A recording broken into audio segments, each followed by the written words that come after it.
사람은요, 얼굴을 잊어도 어떤 순간의 감정은 몸이 먼저 기억하더라고요.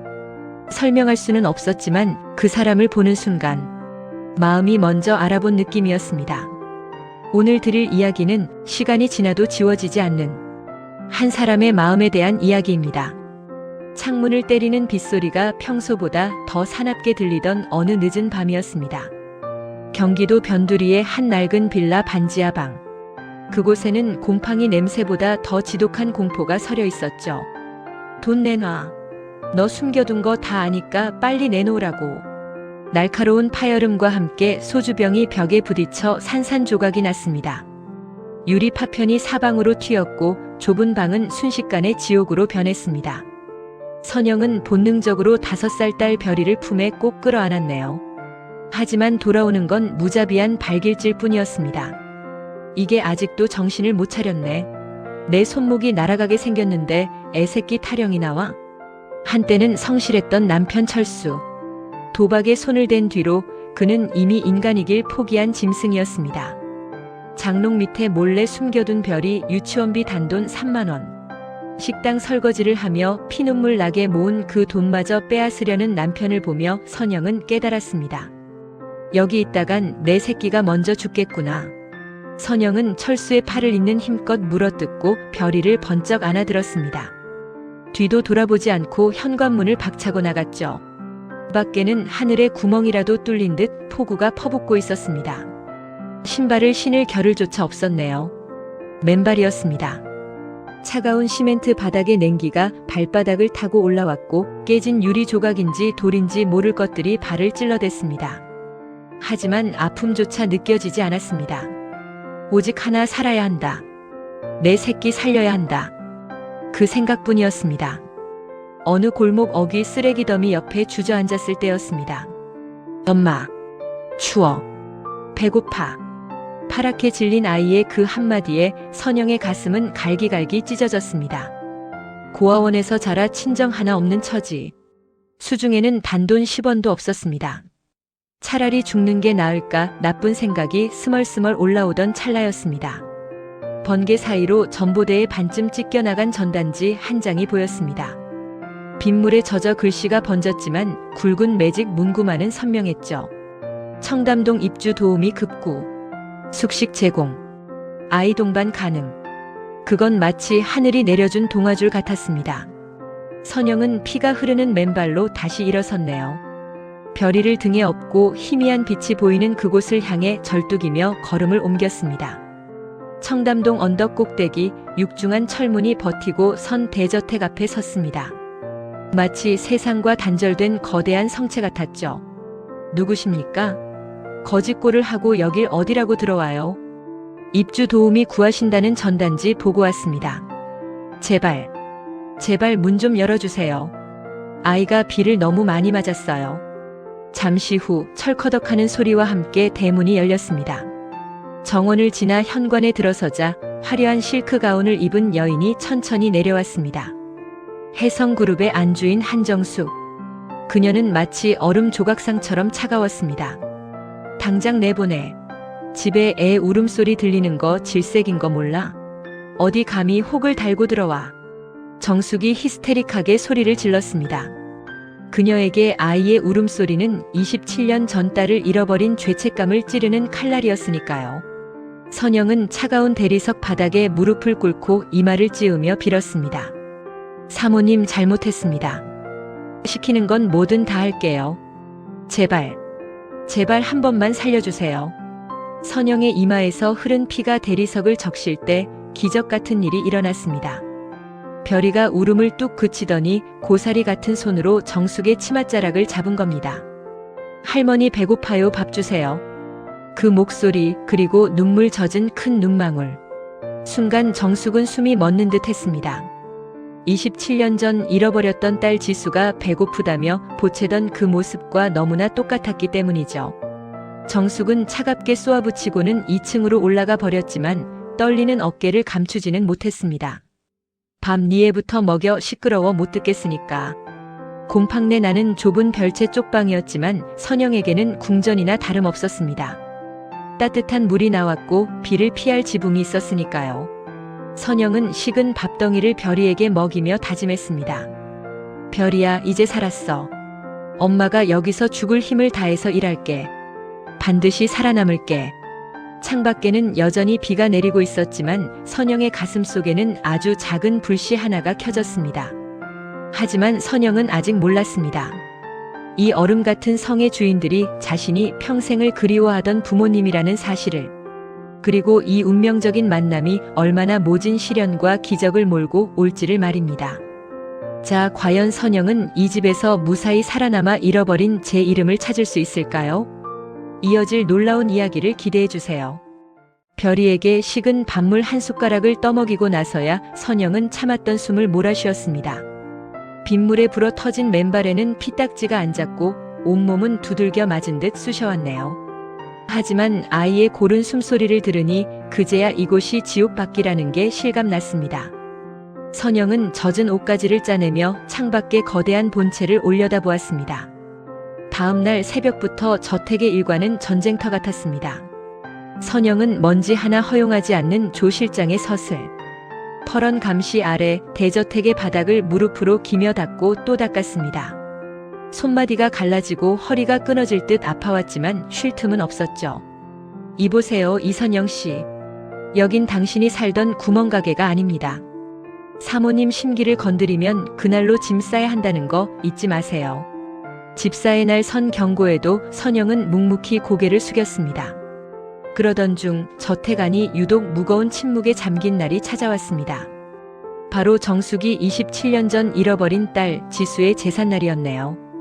거실에는 향 냄새가 은은하게 퍼졌고 정숙은 아침부터 곡기를 끊은 채 멍하니 허공만 바라보고 있었습니다. 김 회장은 무거운 발걸음으로 서재를 지켰고 정숙은 1년에 딱 한 번 꺼낸다는 낡은 비단 보자기를 풀었습니다. 그 안에는 하얀 명주 천에 노란 나비가 수놓아진 작은 아이옷 한 벌이 들어있었죠. 딸이 실종되던 날 입고 나갔던 정숙이 직접 한 땀 한 땀 수놓은 세상에 단 하나뿐인 옷이었습니다. 지수야, 우리 강아지. 애미가 차려주는 밥 한 그릇 먹으러 오긴 하는 거니. 정숙의 메마른 눈에서 눈물이 툭 떨어졌습니다. 그 모습을 멀리서 지켜보던 선영은 왠지 모를 가슴 통증을 느꼈습니다. 이상한 일이었습니다. 분명 처음 보는 옷인데 저 노란 나비 문양이 어딘가 낯익었거든요. 하지만 선영은 고개를 저으며 부엌으로 향했습니다. 사모님의 비위를 맞추려면 오늘 제사상을 완벽하게 차려내야 했으니까요. 선영은 홀린 듯 식재료를 손질하기 시작했습니다. 시금치 대신 향긋한 부추를 듬뿍 넣고 설탕보다는 올리고당으로 은은한 단맛을 냈네요. 누구에게 배운 적도 없는 조리법이었습니다. 손이 기억하는 대로 머릿속에서 시키는 대로 양념을 배합했습니다. 마치 아주 오래전 이 주방 어딘가에서 누군가와 함께 요리를 해본 사람처럼 말입니다. 날이 어둑해지고 거실 자개상 위에 정갈한 제사 음식이 차려졌습니다. 김 회장과 정숙이 식탁에 둘러앉았고 차가운 정적이 흘렀죠. 김 회장이 무심코 잡채 한 젓가락을 들어 입에 넣었습니다. 우물우물 그의 턱 움직임이 갑자기 멈췄습니다. 이 맛은 최 집사, 오늘 음식 누가 했나? 아, 그 새로 들어온 도우미가 했습니다. 입에 안 맞으시면 당장 치우겠습니다. 아니, 치우지 마. 선영 씨라고 했나? 그 사람 당장 좀 불러와봐. 주방 구석에서 가슴을 졸이던 선영이 불려나왔습니다. 김 회장의 날카로운 눈빛이 선영의 얼굴을 훑었네요. 정숙 역시 멍한 표정으로 선영이 차려낸 잡채 그릇을 뚫어지게 바라보았습니다. 이 잡채 부추를 넣고 단맛을 이렇게 낸 건 누구한테 배웠나? 우리 집안 사람들만 아는 방식인데. 그게 죄송합니다. 그냥 제 손에 익은 대로 했을 뿐입니다. 인터넷에서 본 레시피를 조금 참고했는데 신뢰가 되었나요? 선영은 가슴이 두근거려 차마 고개를 들지 못했습니다. 사실 인터넷 같은 건 본 적도 없었죠. 그저 손끝이 이끄는 대로 했을 뿐입니다. 김 회장은 허탈한 듯 젓가락을 내려놓았습니다. 그래, 그럴 리가 없지. 죽은 딸이 살아 돌아온 것도 아닐 텐데 말입니다. 하지만 집사의 눈은 달랐습니다. 그는 정숙과 김 회장의 미묘한 동요를 놓치지 않았습니다. 20년 넘게 이 집안의 재산을 야금야금 빼돌리며 후계자 자리를 노리던 그에게 선영이라는 존재는 거슬리는 가시가 되기 시작했죠. 재주가 좋네, 이선영 씨. 회장님 입맛까지 맞추고 말이야. 근데 조심해. 굴러온 돌이 박힌 돌 빼내려다가는 제 발등 찍는 법이니까. 그날 밤 선영은 별이를 재우고 장롱 밑 깊숙한 곳을 확인했습니다. 자신이 고아원에서 나올 때부터 지녀왔던 낡은 보자기. 그 안에는 정숙이 낮에 들여다보던 것과 똑같은 나비 문양이 수놓아진 옷이 들어있었네요. 선영의 손이 부들부들 떨렸습니다. 왜 이게? 왜 저 집 딸 사진 속 옷이랑 똑같은 거지? 선영은 숨조차 쉴 수 없는 충격에 휩싸였습니다. 자신이 버려진 아이가 아니라 이 집에 잃어버린 딸일지도 모른다는 생각. 하지만 그 희망은 맹독 같은 두려움이 되어 돌아왔습니다. 만약 친딸이라면 왜 자신은 그토록 모진 가난 속에서 매를 맞으며 살아야 했을까요?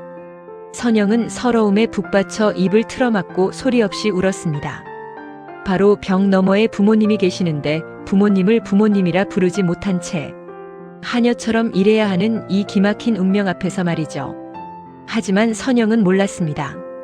집사는 이미 그녀의 방을 엿보고 있었고 그 나비옷의 존재까지 눈치챘다는 사실을요.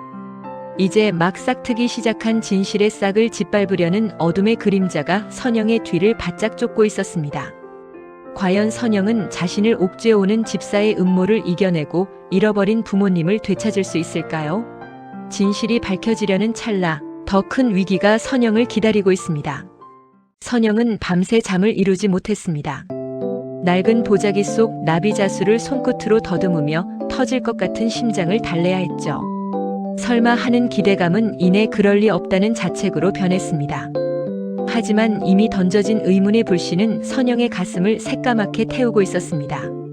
다음 날 아침 대저택의 공기는 평소보다 더 서늘했습니다. 본체 거실을 청소하던 선영의 뒤로 집사가 그림자처럼 다가왔네요.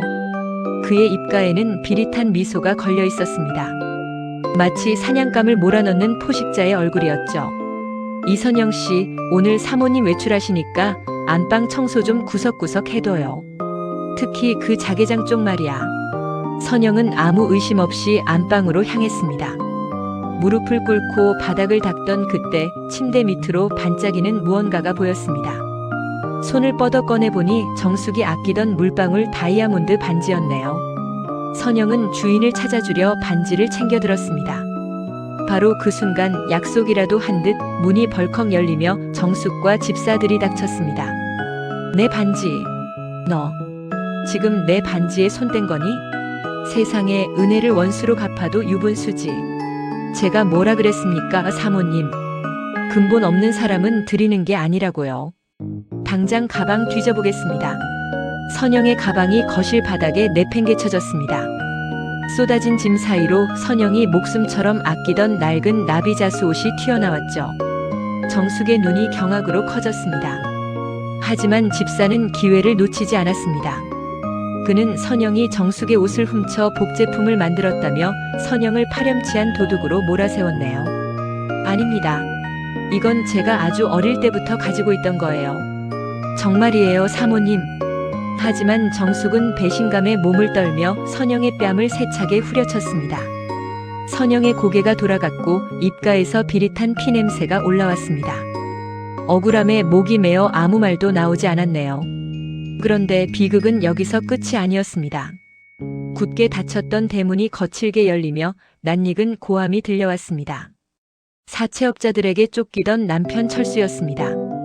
집사가 미리 손을 써서 그를 이곳으로 유인한 것이었죠. 철수는 눈이 뒤집힌 채 거실로 난입해 선영의 머리채를 잡아챘습니다. 이 여편네가 여기 숨어 있었네. 사모님, 이 여자 꽃뱀입니다. 돈이라면 환장해서 제 돈 들고 튄 년이라고요. 철수의 거친 손길에 선영은 바닥을 뒹굴었습니다. 별이는 구석에서 자지러지게 울기 시작했고 정숙은 혐오스럽다는 듯 눈을 감아버렸네요. 김 회장 역시 차가운 눈빛으로 이 난장판을 지켜볼 뿐이었습니다. 선영은 지옥보다 더한 수치심에 눈을 질끈 감았습니다. 제발 그만해. 난 아니야. 난 훔치지 않았어. 별아, 엄마 봐. 엄마 괜찮아. 철수는 선영의 비명을 비웃듯 그녀를 끌고 나가려 했습니다. 그 과정에서 선영의 낡은 셔츠 뒷덜미가 철수의 거친 손에 힘없이 찢겨나갔네요. 치워버려 당장. 정숙의 냉정한 외침이 들리던 그 찰나였습니다. 찢어진 옷 사이로 선영의 왼쪽 어깨가 드러났습니다. 대리석 바닥을 비추던 화려한 샹들리의 조명이 선영의 어깨 위를 강렬하게 비추었습니다. 그곳에는 붉고 선명한 기이한 모양의 화상 흉터가 새겨져 있었죠. 마치 타오르는 불꽃 같은 혹은 짓눌린 나비 같은 모양이었습니다. 순간 거실의 모든 소음이 멈췄습니다. 철수의 욕설도 별이의 울음소리도 들리지 않았습니다. 정숙의 동공이 지진이라도 난 듯 심하게 흔들렸네요. 그녀는 27년 전 끓는 국그릇을 엎질러 딸 지수의 어깨에 평생 지울 수 없는 낙인을 남겼던 그날의 기억을 떠올렸습니다. 그 흉터. 너 그 흉터가 왜? 정숙은 비틀거리며 선영에게 다가갔습니다.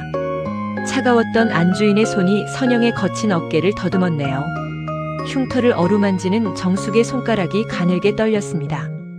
27년을 울어도 마르지 않았던 그 피눈물이 다시 정숙의 눈가에 고이기 시작했습니다.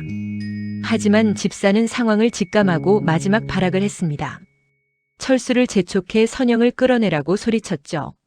철수가 다시 선영을 낚아채려는 순간 지금까지 침묵을 지키던 김 회장의 묵직한 호통이 거실을 울렸습니다. 그 손 놓지 못해. 당장 그 더러운 손 떼라고 했어. 김 회장은 선영을 일으켜 세웠습니다. 그리고 그녀의 젖은 얼굴을 두 손으로 감싸쥐었네요. 선영은 공포와 희망이 뒤섞인 눈으로 아버지를 바라보았습니다. 찢겨진 옷, 멍든 얼굴, 그리고 드러난 진실의 흉터. 대저택에 견고했던 성벽이 무너져 내리는 순간이었습니다. 진실은 가장 비참한 순간에 그 얼굴을 드러냈습니다. 선영을 죽이려던 악마의 덫이 오히려 그녀의 진짜 이름을 찾아주는 열쇠가 된 셈이죠. 하지만 아직 싸움은 끝나지 않았습니다. 자신의 자리를 지키려는 집사의 최후의 발악과 지난 세월의 한을 풀어야 하는 선영의 복수가 기다리고 있으니까요. 과연 선영은 자신을 짓밟았던 이들에게 어떤 심판을 내리게 될까요? 그리고 27년 만에 되찾은 지수라는 이름은 그녀에게 축복이 될 수 있을까요? 김 회장의 호통에 거실은 차가운 얼음물에 잠긴 듯 고요해졌습니다. 선영의 찢어진 옷 사이로 드러난 화상 흉터. 그것은 27년 전 정숙이 가슴에 묻었던 피눈물의 흔적이었죠. 선영은 바닥에 주저앉은 채 덜덜 떨고 있었네요. 하지만 그녀를 옥죄던 공포는 서서히 다른 무언가로 변해가고 있었습니다. 정숙은 비틀거리며 선영의 앞으로 다가왔습니다. 떨리는 손이 흉터 근처를 맴돌다 마침내 차가운 살결에 닿았죠. 흉터의 굴곡을 따라 정숙의 손가락이 움직일 때마다 그녀의 가슴 속에서는 댐이 터지듯 통곡이 밀려왔습니다.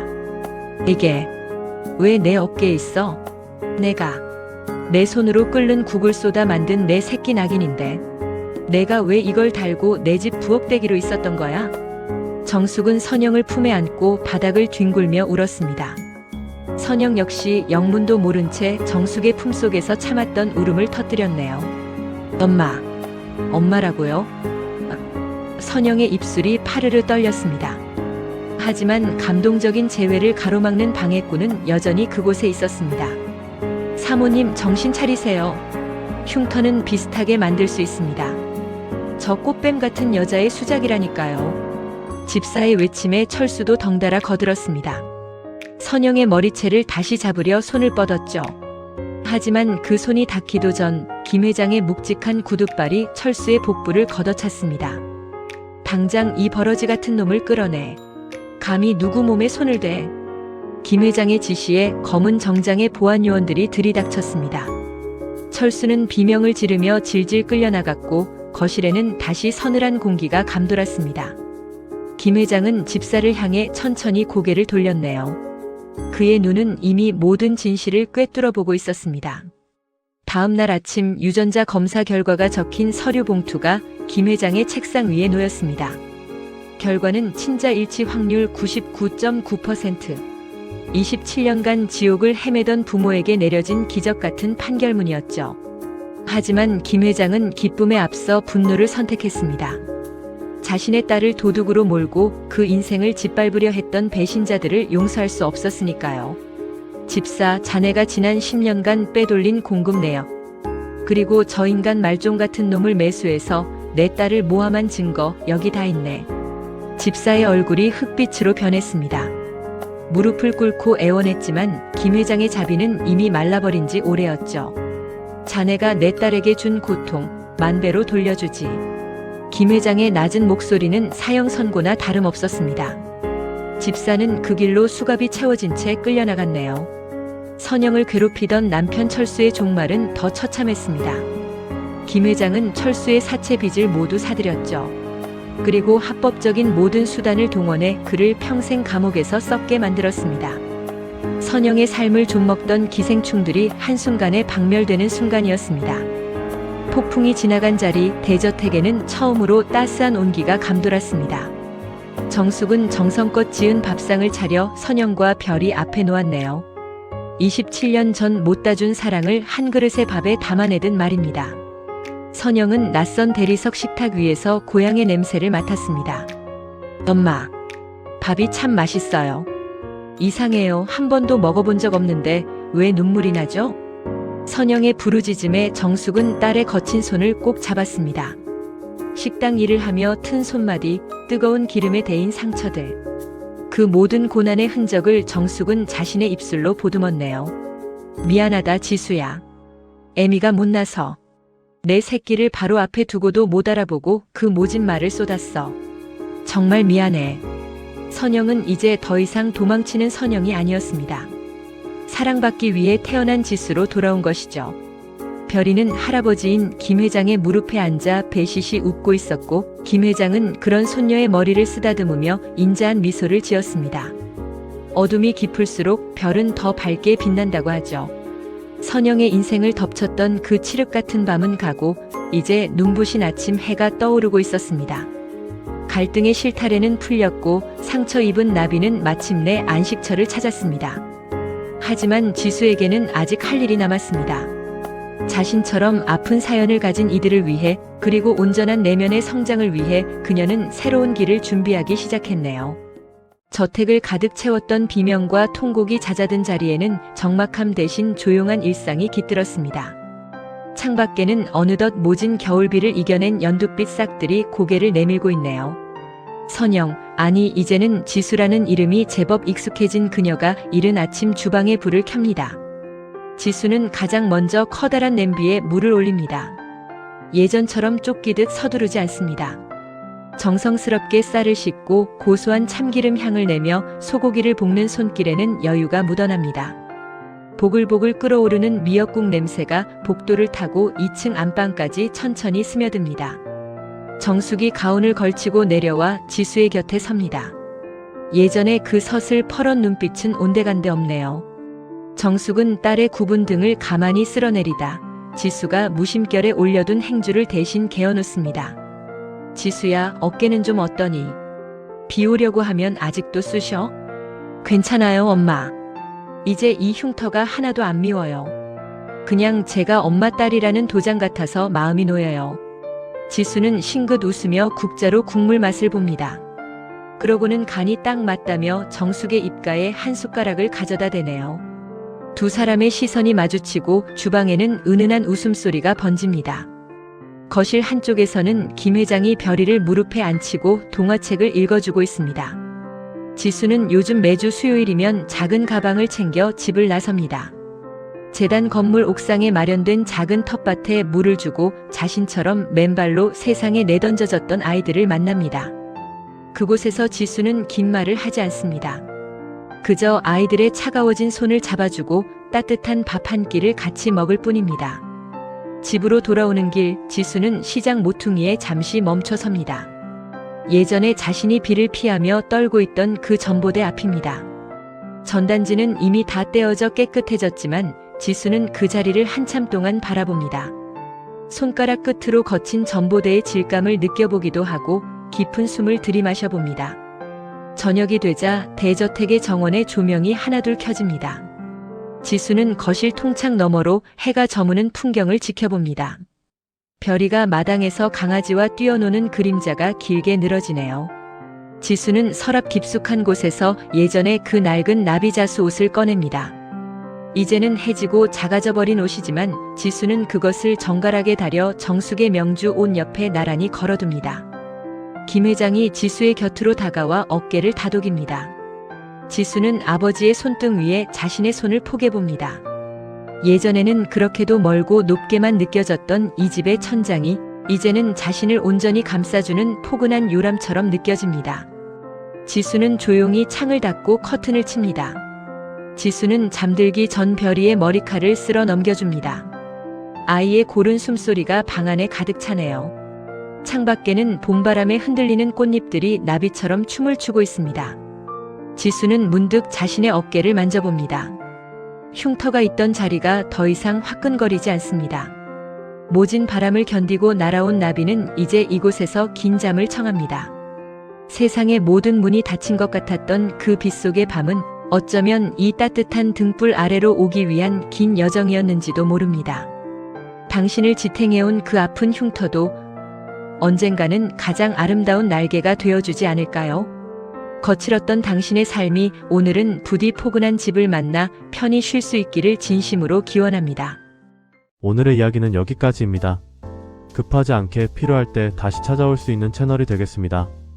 구독과 좋아요는 이 이야기를 계속 이어가도 된다는 조용한 신호로 받아들이겠습니다. 감사합니다.